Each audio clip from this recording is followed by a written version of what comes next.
are listening to Know You're Crazy. My name is Susan Denee. We all have crazy. What separates us is how we choose to deal with it.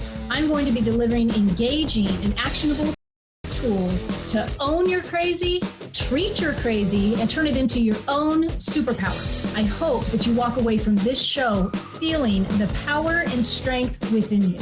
And never forget to enjoy your journey because you are worth it. Hey everyone, welcome to the Know You're Crazy show. My name is Susan Denee, and you are listening to Emotional Recovery in the Raw. And for today's show, we are going to be giving you the how-to for relationship patience. Have you ever hit a wall in a relationship? You know, they aren't changing fast enough, and you find yourself spending hours in an emotional fight or flight mode. Should I stay? Should I go? Are you the couple that is considering therapy, but secretly one of you is thinking the therapy is actually for the other one? They truly need it. How do you stay in the ring, per se, with your partner when you are losing all patience with the amount of time it seems to be taking? Well, if you are in a relationship where staying seems harder than going, or staying seems harder than leaving, stay tuned for today's show. Joe and I, who my husband is graciously joining me today, I asked him to join me today to discuss this topic because I felt that as a couple, it would be such a better conversation than me sitting here by myself, conveying some of the highlights and things that I've learned along the way between as a couple, the things that him and I have been through, but also as an individual. And then you throw in the coaching, a little bit of this, a little bit of that. And I think that you and I have done a fantastic job navigating these waters because we are open with the frustrations that we've had in our relationship. There's not too much to hide here.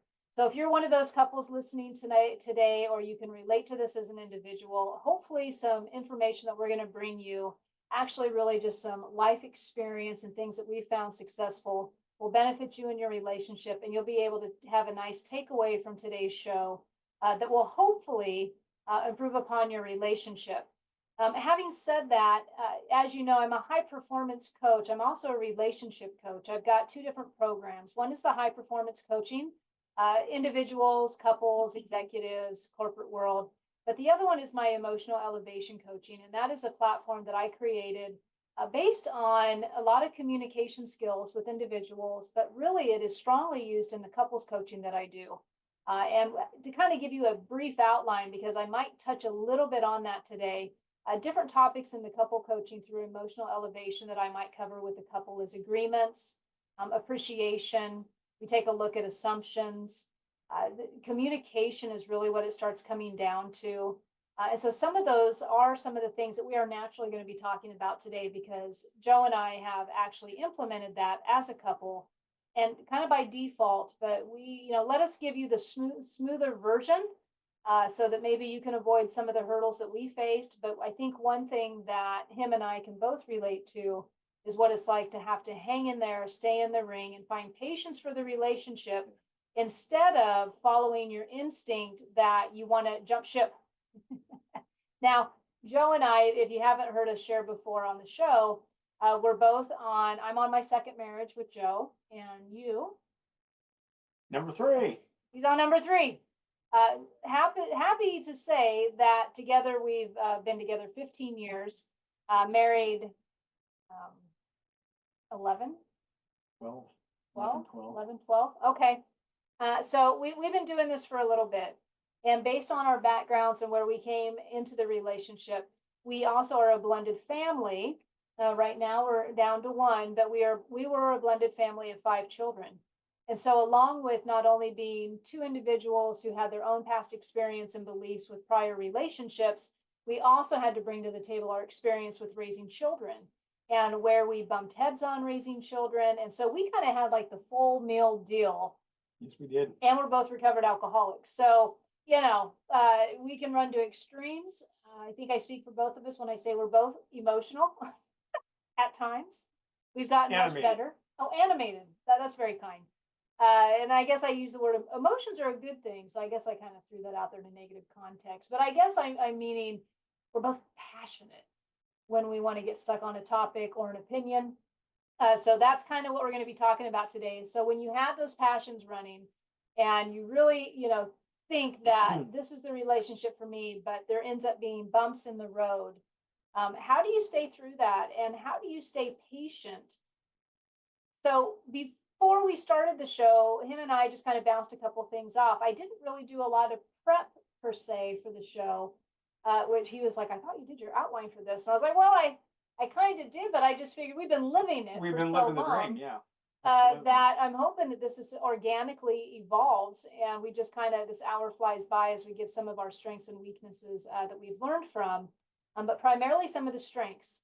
So starting out, when we were talking about what is one of the things that really required us to stay in the ring and have patience with I'll say the dynamic of the relationship, like having patience. What I mean by that is, how do I stay when I want to run?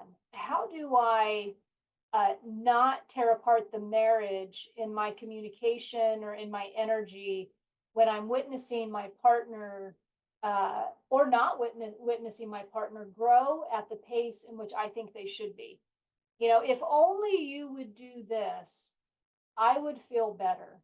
And unfortunately, because we are two separate individuals, we're never probably going to grow along the same timeline as much as we'd want. I was describing this. I had a group of women at my house last week, and I was talking about perspective and how important perspective is in life. And how I was explaining it to them is, Joe, you and I can walk out our front door and we can both take a left turn. And when we take that left turn, we're going to be on the same street, we're going to be in the same neighborhood. But in that moment, we're going to be having different experiences. And the reason we're going to be having different experiences, because up to that time, before we walked out the front door, we had both had a different day. You had gone out to work, you had experienced whatever you were experiencing for the day. I had maybe I had been at home, or I've been doing my own experience. So my mind is in a different place. I've got different things influencing me, and you'd have different things influencing you. So when we walk out that front door and we take a left turn, as much as we're both on the same sidewalk and we're in the same neighborhood, we essentially, we are meeting on a common ground because we're in the same environment, but we're both kind of having a different experience. We walk out the door, we turn left, you might be noticing the trees and the sun. I, on the other hand, might be looking at, oh, that guy needs to paint his fence, right? So in our mind and in our thoughts, we're having different experiences. Now we're meeting on common ground because we're both coming out the door and taking a left turn. But ultimately, we were both having our own perspective and our own experience. And I think it's really important to convey that, because in a relationship and in a marriage, no matter what, you're both having your own experience, and you're both having wonderful moments, and you're both having frustrating moments, but they're not always going to agree. And so the conflict can arise when each partner, or one of them, at least one of them's got to play, is thinking that the other partner should be having an entirely different experience. Like, don't you see that this is bothering me? Or don't you get it? Like, how can you not see this? And so when we get too much caught up into that and we hold the other partner accountable for how we feel, that's when it gets a little bumpy. So how do we overcome all of that? How do we catch those things before they start rolling strongly and we are flying out the front door and leaving the relationship? What are some of the strategies that we've used? And so the very first one that I wrote down when you and I were talking was how important it is to stay on your side of the street. So when I say that, what comes up for you? Well, when you made the comment of staying on my side of the street, and in my mind, you made the comment of, but the expectation to have the other person have the same experience as you or as I am. Mm-hmm. And what gets me in trouble is I won't even take it that far. I just know in my mind, in my world, you are already having the same experience. I'm setting an expectation that you already are in the same frame of mind. I've gone out the door, we're taking a left turn, the sun's out, and we're walking. And in my head, you are experiencing everything that I am in exactly the same way. It's all about my perspective. So I'm on my side of the street, but I've also pulled you into it. Which brings me to, and I can't remember if I mentioned it as far when I was talking about the emotional elevation, but one of the things that we talk about is the power, but too much power of assumptions. I assume Assumptions and expectations. assumptions and expectations. So I assume that you're having the same experience as me. And so if we're walking down the street and we're both in here together and one's communicating, but the other one doesn't feel like talking, well, you're having two different experiences at that same time. And so the assumptions can get us in trouble, and the expectation that you should be behaving and responding and hearing and seeing just like me. I know what you're thinking of. Yeah, hold off on that one. That's a very true one.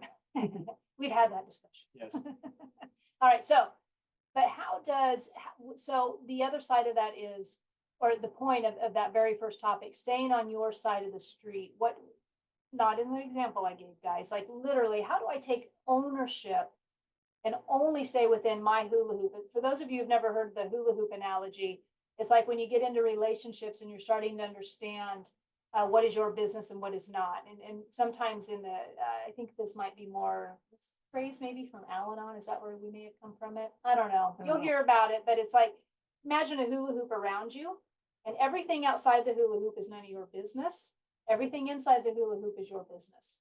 And so in a relationship, understanding the concept or the idea of, I'm going to stay within my own hula hoop. And I'm going to own everything in my hula hoop. I think this one came up for us recently because we were talking about the nuances of communication. So let's say you and I want to buy a new car.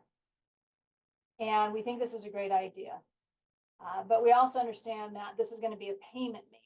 Let's say we don't have the ability to just go pay cash for a car and we need to actually do financing. Well, that just brings up a whole can of worms maybe, unless you're, extremely wealthy and it's no big deal to you. But for most folks, let's just assume that means an interest rate, it means payments, it means budget, and everybody's thinking about it. Who's going to drive it? How much gas is it going to take? Who's going to take care of the insurance? There's all these things, right? So let's say you're ready for the car. And let's say the car costs $100,000. I don't think I ever want a car that costs $100,000, but maybe someday. And you're ready to buy the car, but I'm feeling a little fragile in the relationship, or I'm not feeling as confident. But you're excited to buy the car, and I'm feeling a little bit hesitant about it. The inappropriate way to communicate that would be like, you just are too excited to buy this car. You just seem to think that we've got the money for this, and we don't have the money for this. And so I'm explaining to you that I don't want to buy the car. I think it's a bad idea, and if you would just get over it. And that right there, it's exactly what it is. How do you navigate around that? And I kept thinking it's about communication. It's about stating what's true for me and not laying my insecurities or my inabilities off onto you and expecting you to react the same way that. And vice versa. I could be saying that you're just, you're such a killjoy, and every time we want to buy a new car, you're always squashing it down and not giving you the opportunity to express how you feel without judging it. I think that's it right there, is you are allowed to feel what you're feeling, and it's up to me not to put on that emotion or to dog you for it. And I think that's where a lot of couples, I know several couples that get into that, where their own insecurities are squashing the other person's ability to express how they feel. And do you think sometimes it's always an insecurity, or the possibility that they just don't know how to do it any different? That's a valid point. Like when you think about perspective. I think, if I think for me, a lot of times it comes down to my own fears. Excuse me. I think what you're referring to is maybe the inability to express it, that Like don't know bad the delivery, words. or don't know the words, right? Or don't know the words. So for example, in what we just said about the car, instead of me saying, you, a different way of saying that. I mean, it's amazing that sometimes, so communication / scripting, sometimes it's just a matter of words. Yeah. Once we understand how to word it, we start understanding the practice of it. And so something different for that might be, you know what, Joe? I feel uncomfortable about purchasing a car that expensive because for me, I get scared that I'm not going to be able to afford groceries that week, or I'm really been enjoying not having a car payment. And so when I see your excitement, I feel bothered for my own reasons because of my own fear around it. Yeah. That's the difference. And when we're saying you stay on your side of the road, it's about owning your feelings, your perspective, and conveying that to your partner in a way and not making them damaged goods just because they're having a different perspective or a different experience with something. So it's never about me blaming you for a decision. It's about what's going on within me. How do I feel about that? And I get to communicate that. Yeah. And then together we get to navigate those waters. Um, I think what's important there too, and I've said this quite a bit to some of the men that I get to work with, is that stating my truth, asking for what I need is very valuable. And letting go of the expectation that even though I express that to you or to somebody else that I'm communicating, that although I can ask for what I need, I can state my truth, that other person may not necessarily agree with it. mhm. They may not validate it. It's not up to that other person to validate, but it is up to me to express that so that I have a validation of stating what's true for me. And stating what's true for you and with each other in a partnership, remembering that the person that you're stating your truth to, you're in a committed relationship with. And so I don't know about you, but I was asking a coaching client not too long ago. I said, who do you want to be in the marriage? Who do you want to be? Do you want to be the encourager?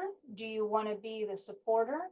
Do you want to be the one that they feel safe around with their emotions and their words? Or are you choosing this other path of arguing and being confrontational? Is that who you really want to be in the marriage? And so you got to ask yourself, who do I want to be? Because when that conflict or that disagreement comes up, you know, uh, to stay respectful, but to still have this open line of communication so that you can come into an agreement. And so, what are the agreements within the relationship? There's usually values to a relationship also. And so sometimes the relationship or the couple doesn't understand that we're working within a system of values, but we haven't talked about those values in a while.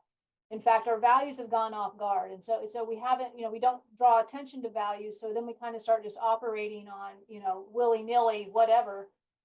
Maybe we get sidetracked with all these wants and we don't pay enough attention to the values. And so I know that if I had to name a couple values that we have, I think one is open communication. I think that's really an important value to us. Respect. And respect. Yeah, that's another important value to us. And no insulting comments is another one. And sometimes it sounds like, well, shouldn't those be obvious? I don't know. When the emotions are flying and everybody, if you're feeling threatened or you're feeling like Remember, this is something's my third marriage, so no, it's not that obvious sometimes. exactly. Practice, practice. Okay, so number one tip on the how to stay patient within a relationship, and I am going to touch a little bit on that fight or flight, right? The need to leave, and you're in the I should just go, this isn't working phase, right? So I just want to call that out right now because one of the things that can happen in fight or flight is you get panicky. Like you feel like this person is never going to change. This is never going to be, there's never going to be an end result to this. And maybe you've been in the ring with them for a while and you're just about ready to tap out. You've just about had it. And so how do you overcome, even in that moment, if not of fleeing? I've got a lot of thoughts around that one. One that I have told a lot of the several women in my past when they'd be talking about relationship frustrations is I would say to them, and this was my own self-talk in my first marriage when I would be in the fight or flight and trying to, hang on to learn what I had to learn. And, but one of the things I would say to myself is, am I going to leave today? Is today the day? Am I literally going to get up out of my house, pack my bags and say, I'm leaving this house? Am I literally going to do that today? And 99.9% of the time, the answer to that question is no. I just feel fear. I feel overwhelmed. Like those are kind of what's going on the inside that we don't always articulate. But literally, am I going to be packing my bags? And if the answer to that is no, then what I would do is I would completely take off the table any future tripping, any future worry, any anticipating the negative, any doubt. Like I would just shut it off and say, nope, I'm right here, right now.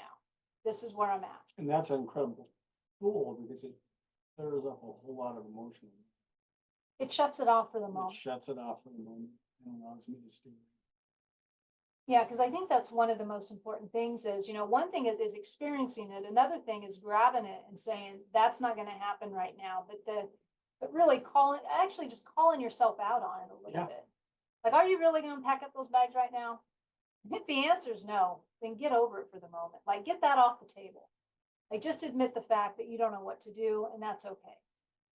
You know, what's important there for me too is I had a mentor tell me once, if you need to leave, sometimes that physical separation, that's literally, it's like, I need to take a time out.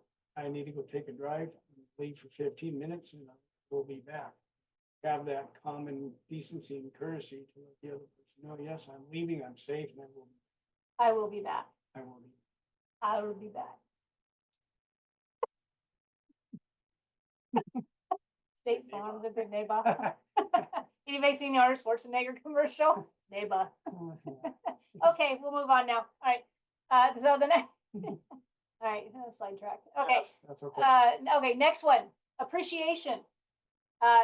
In the middle of the storm, and I put these in no particular order. I just lifted out 4 of them so that would give us some good talking points. Yeah. But the appreciation, I think, is huge. I was just listening to a speaker today. She was talking about how important, and she was talking about teenagers, but she was saying how important it is to see them like you want them to be, not with how they are today. To see them how you want them to be. And how important it is, I believe, in your partnerships and in your marriages, and I know in our marriage is really within me, always finding a place of appreciation for you. A couple that I was talking to recently, I had worked with them for a while. They took a little break. They did their own thing. They came back. And my very first question to them was, how is your appreciation practice going? And there was dead silence. Because it is a practice. It is a practice. And we're not always perfect at it. But if we can stay in a state of appreciation. So something that I think you and I do really well is we thank one another for everything that's being done. Constantly. Thank you for taking the trash out. Thank you for doing the dishes. Thank you for setting the coffee for tomorrow morning. Noticing what each other is doing, contributing to the household, which in essence is contributing to our lives, right? So appreciation, I think, is a big one.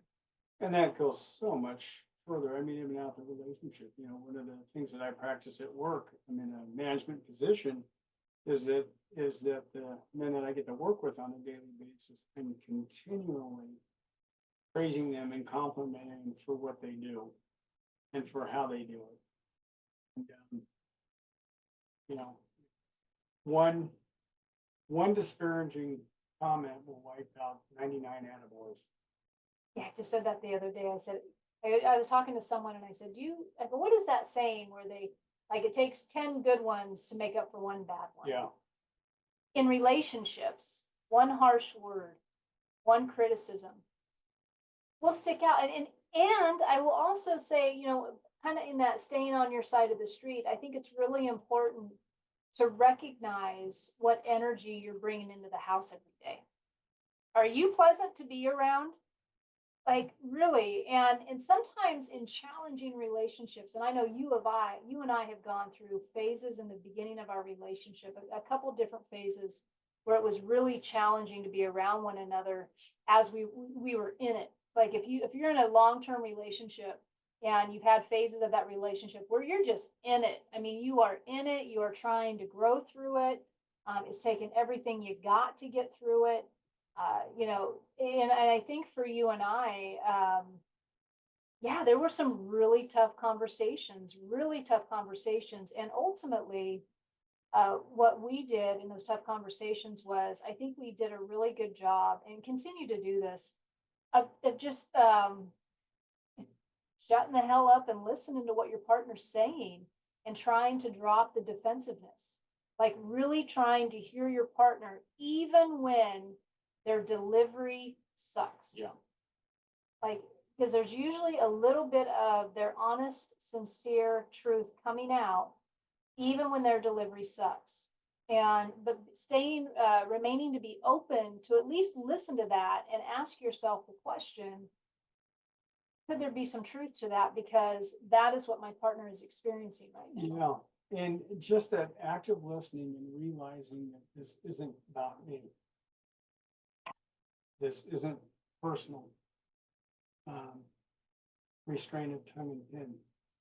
Mhm, That phrase has been huge, mhm. huge, which also helps me to be appreciative just by the mere fact of keeping my mouth shut and listening.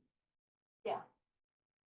And also in that listening, literally looking for feedback, or are you looking just Mm. Yeah, some that is kind such a of powerful hurt? one. Yeah. And that's kind of like reminding yourself of the practice of appreciation. Reminding yourself to say that, do you need me to give feedback or do you want to just be heard? I mean, we had a situation a month and a half ago or something where I was twisted about something. I was feeling low, my feelings were hurt. It had nothing to do with us. It was something to do socially. And my feelings were hurt and I was feeling misunderstood and I was verbally processing this with Joe, with you. And I remember, and I knew the feeling I had on inside. I understood the frustration. Like I knew where I was at. And it was not, I literally just needed to express it and get it out. So I didn't hold that energy in. And you looked at me because I knew, because of how passionate I was in that moment, I knew it was probably very tempting to want to kind of like give some feedback. But you were aware enough to say to me that exact phrase. Did you want some feedback? I'm like, no, no. This is where you just gotta listen. Gotta push it. Yeah. Because I'm pissed. Had nothing to do with you. This coming out. Yeah. And literally by you listening to me vent and cuss and do whatever I needed to do over that particular situation, by the end of my rant, I had my clarity. And I was like, oh my God, I feel misunderstood. And how many years has it been that I've been packing around that belief, around that particular issue? And I had a huge awakening around it. And since then, I've different individuals that have now come into my life or that completely evaporated. But you had the willingness to not take what I was given personally, to not be offended by my attitude that I had, to not be judgmental when I'm expressing, like to just give me the courtesy of another human being, although I'm your wife, to express exactly what I needed to express and to just listen and be there. It was really quite powerful, but that is something I would come back like I am right now, even say thank you. Thank you for doing that. That was huge. And I appreciated that. I appreciated you not trying to fix it. And I think, in relationships, there's an appreciation to have a partner. I mean, some of this is literally trial and error. Some Yeah. of this is, the word's been said here several times, practice. It's a new delivery, it's a new action, it's a new way of communicating. And this had to be learned somewhere, and we get to practice that on each other. Mhm. And there's an appreciation for that. Sometimes it's challenging to be the guinea pig. Yeah. But It is. if you don't make it personal and about me, about you, then it becomes, it's easier to see the end picture. Yeah, it's much easier to see.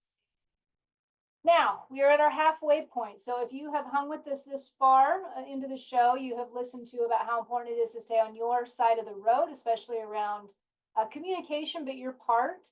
I think we'll maybe talk a little bit more about that in the second half because there's a lot more to that, but mainly the point we were making was own your own thoughts around something. Don't put it on the other person for having their experience is the gist of that. And I can give another example after we come back from break. And then the second major point we were making is remembering to be appreciative of your partner, even when it gets thick. And these are just a couple of the techniques that we've applied over the years that have helped us stay within the relationship and practice patience with one another and patience with the growth of the relationship when, in our opinion, it wasn't going fast enough. So thank you for listening for the first half hour. And when we come back, we've got a couple more techniques that we're going to be sharing with you. And we look forward to having that conversation. Be back shortly. Hey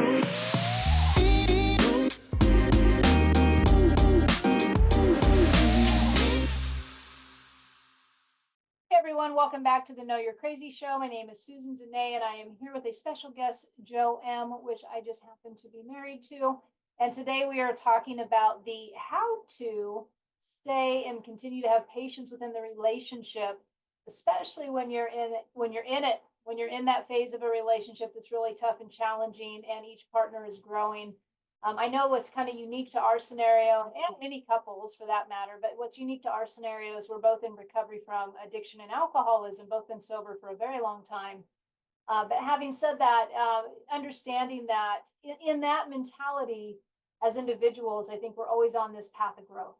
And so it's kind of that is a value, I guess, within our relationship. I touched on values in the first half of the show. Every relationship usually has a foundation of some sort of values, which really is just it's a common denominator that binds the couple, binds the two individuals. It's a source of agreements that you have that you live day by day. I don't know why this popped in my head, but like an example, it's probably a really controversial example, but it'll make my point. Like when people, share the same political views, maybe it's a sharing of views, it might be a sharing of values. It's like in a marriage and in a relationship, there's a day-to-day action that's consistent. There's a vibe in the relationship, I think, that kind of comes to values. One of the couples that I coach have really strong parenting values. And I mean, these two are a rock with their parenting. Like they agree on the parenting, they agree on the values, they agree on the beliefs. It's one of their strengths within their bond. And so a lot of their decision making around the family is based around the children because they both have such a strong conviction and a strong value. So it's very apparent to me when I'm working with them. For you and I, one of the values that I think we bring to our marriage is we both believe in growth. We believe in growth. We believe in pushing through both individually and as a couple now that we've been through it a few rounds. And so there's like this, you said it great. I'm just going to throw it out there because we're going to be covering it this second half of the show, but grace for the pace. Yeah. Grace for the pace. And what we're talking about is when you're able to have grace for the pace of growth within the relationship, understanding that this too shall pass, but it might be really slow in passing. Joe and I went through a stage of growth that I think lasted for a couple years. When I was traveling all the time for work, and it was a shift in how we did things, and it was really challenging. Shift in perceptions, trust, beliefs. We each had different beliefs about it. And we were in that for quite a while, and we were both feeling threatened based on the circumstances. And when I say threatened, just fear was coming up for both of us. It might not have been in the same category, but we were both experiencing fear. And so staying through that and having patience with that, right? And knowing, and this didn't dawn on me till several years later, that our experience, well, the death of my father, the death of your father, my experience, my timeline with that was entirely different than your timeline with your father. Yeah. And your experience with my father's passing was entirely different than mine.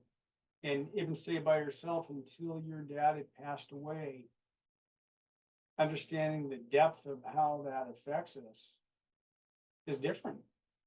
And until we experience that, it sounds like a real obvious, well, yeah, duh. But that was some good lessons for me to learn that my timeline, my experience would be entirely different than yours.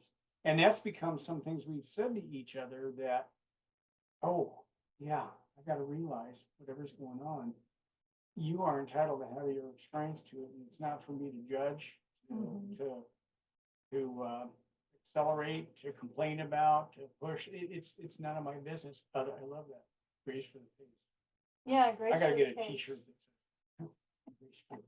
Grace for the pace. They'll be on sale here next week. Yeah, it's our merch. But the example of your father passing away, that was a huge eye opener for me when I lost my dad, because after I went through it, I remember coming home and looking at you and saying, I had no idea I thought I knew what you were going through. Yeah, I thought common sense told me, oh, his dad died and it's sad and how's he doing? And like I thought I really knew, but I did not know. I did not know what it was like to lose a parent within that capacity.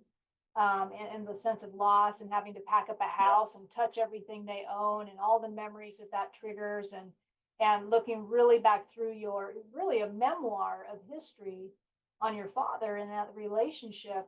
It's quite like I had no idea. I had taken for granted, really, what that was for you. Like yeah, I just didn't get it. I didn't get, but I thought I got it. And so again, I think that's a good point to make is I thought I got it. And so the point being, if you're in a relationship and it's struggling and you're judging your partner and you're thinking that they're not doing it fast enough and you're frustrated with what you would consider their lack of action or the repeated behavior or something's going on, if you really took a out of body perception on them separately and tried to remove yourself and just looked at them as a completely different individual and said, I wonder what kind of emotional pain they're in. Or I wonder what that experience must be like to live with them or to live with that particular circumstance. Are you in a relationship right now where you think you know what they're going through, but do you? But do you? Like, really ask yourself that. Like, do you really? Like, because sometimes we become numb to one another's aches and pains. Does that make sense? yes, Yeah, yeah. It's like same old, same old. Here, here she comes again, talking about the business thing, or whatever it is that we grow a thick skin with our partners. And I think in that, when that happens, we lose empathy. We become hard yes, skinned. yeah, Yeah. absolutely. Same old story in my head, but maybe not the same. Yeah, exactly. I think that was a good way to, you lose, or maybe I have the empathy, but then I'm not. Mhm. That was one thing when my father passed away, even though your experience was the same, you still have the compassion. Mhm. Um, and with grief, there's no timeline. And really, with any major event like that, it would be rather selfish of me to put a timeline on your experience. Yeah. Which goes back to the grace for the pace. Grace for the pace of what your partner is growing through. Can you withstand the pace for what they're growing through? Because growth takes a while. When you're never underestimate the power of a belief. When you're uprooting beliefs, when something in your life is no longer working, you know it. How many of you have struggled with really changing the belief?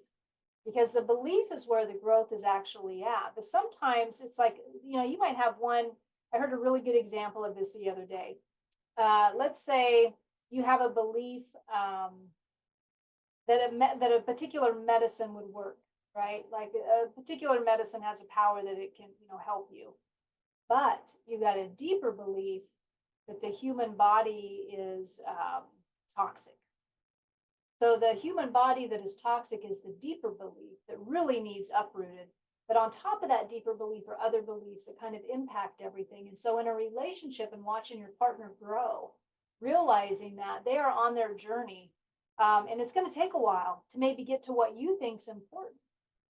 So that kind of also brings me back to how important it is about appreciation and staying on your side of the road when it comes to communication, owning what your experience is and being okay with that, but then checking your expectations and keeping things in somewhat a realistic view for how that's going. Yeah. I always like to say to folks also, like, remember why you got together.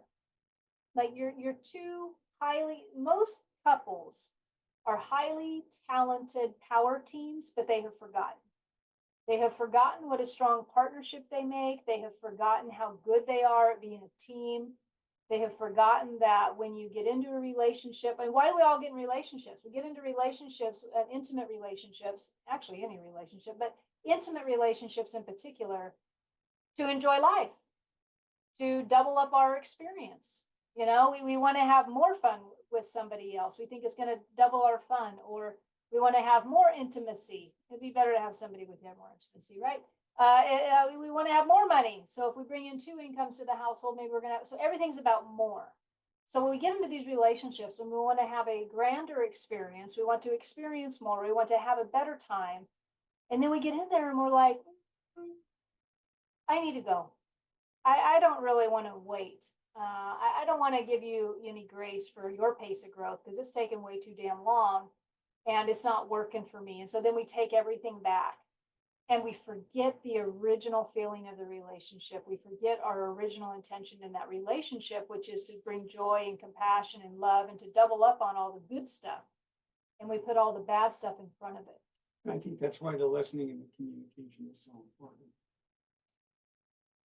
Because it helps to keep, it helps for me to know where you're at. Yeah.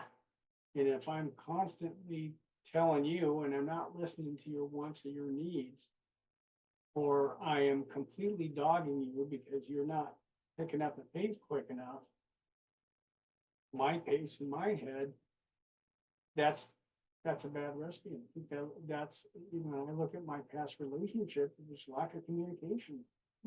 Was disrespect, was lack of empathy, lack of compassion. Thoughts are powerful. They are. Thoughts are powerful. Absolutely. If you think that your partner doesn't know that you have disdain for them when you do, they know.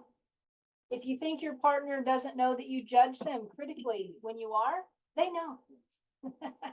We feel it.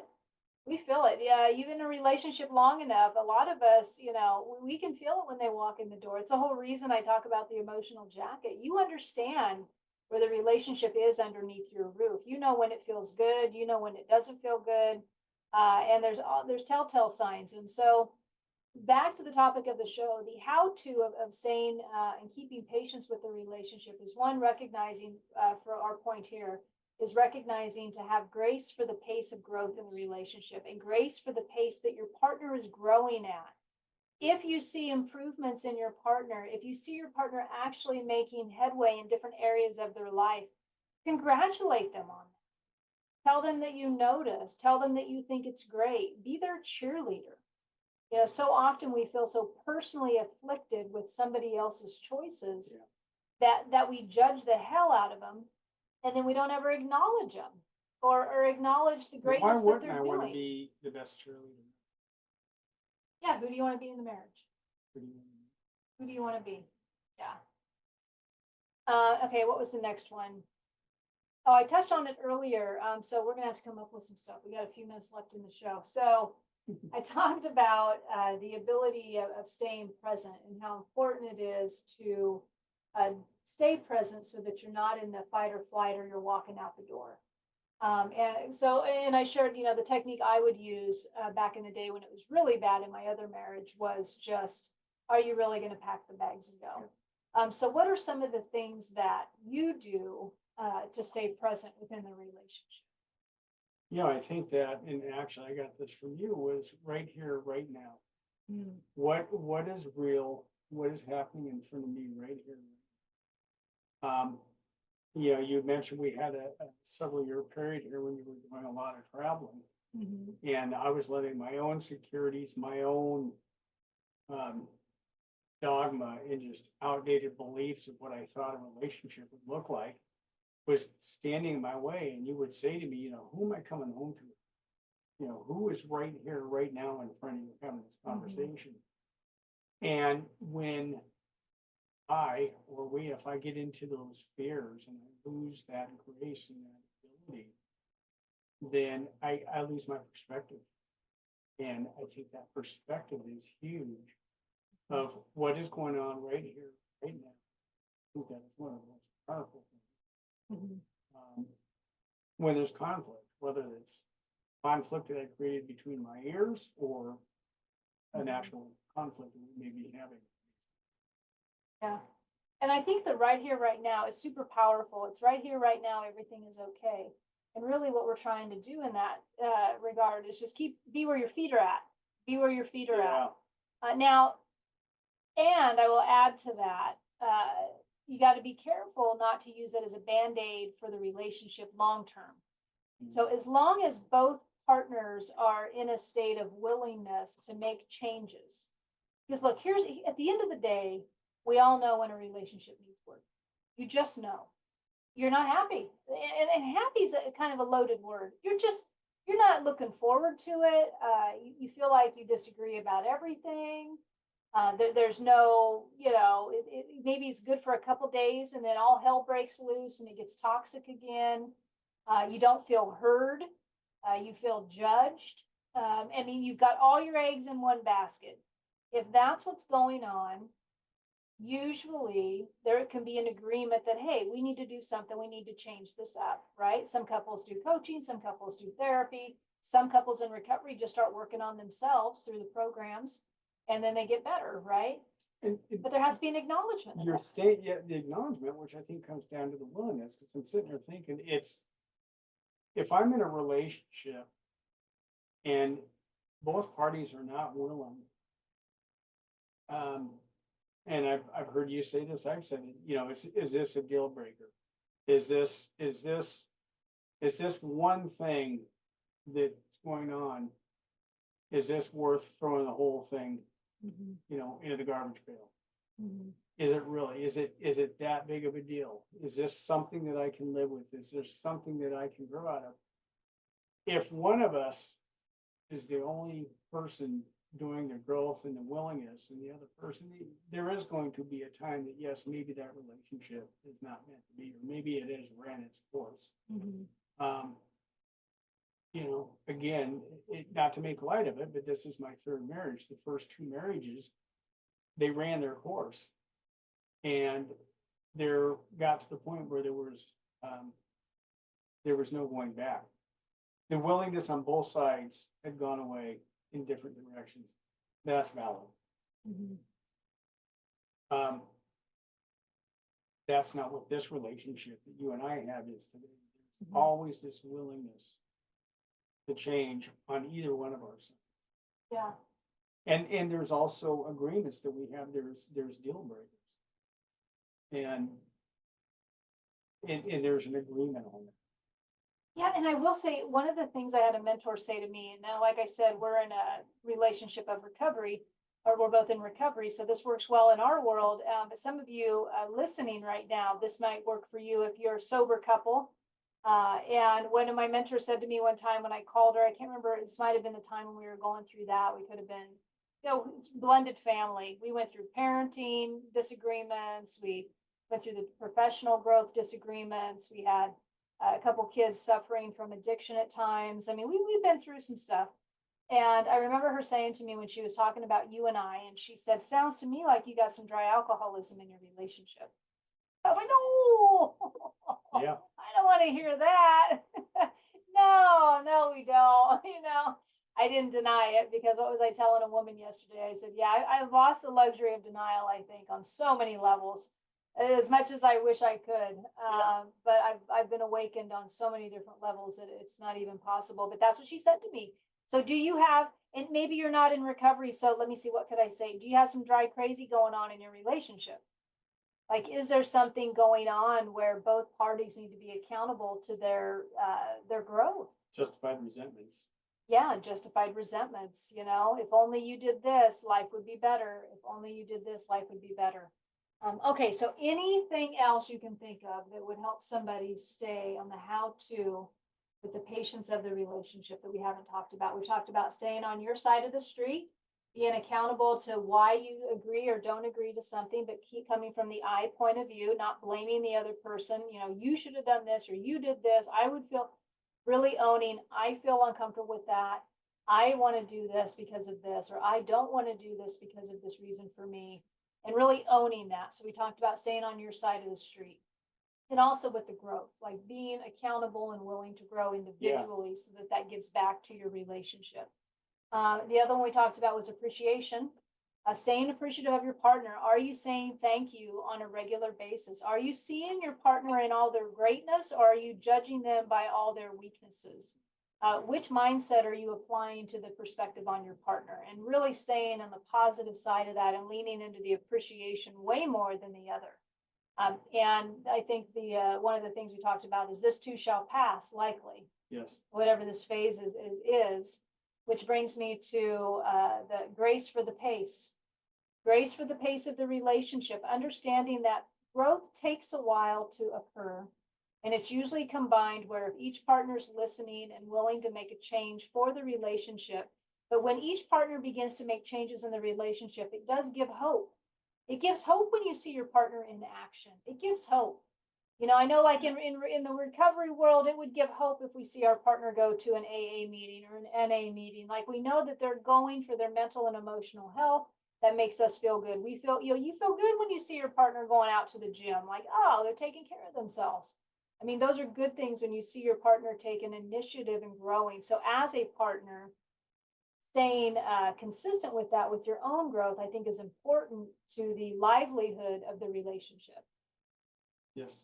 And then the next one was staying present, just being able to stay present and stay out of the future tripping right here, right now. Right here. Huge. It's huge. It's huge.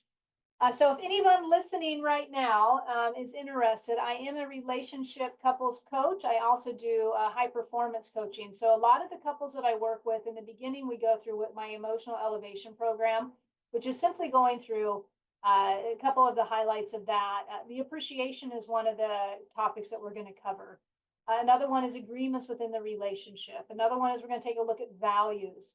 We break open the doors to communication. Sometimes it's a matter of understanding what words to use and how to use those words in context to the marriage.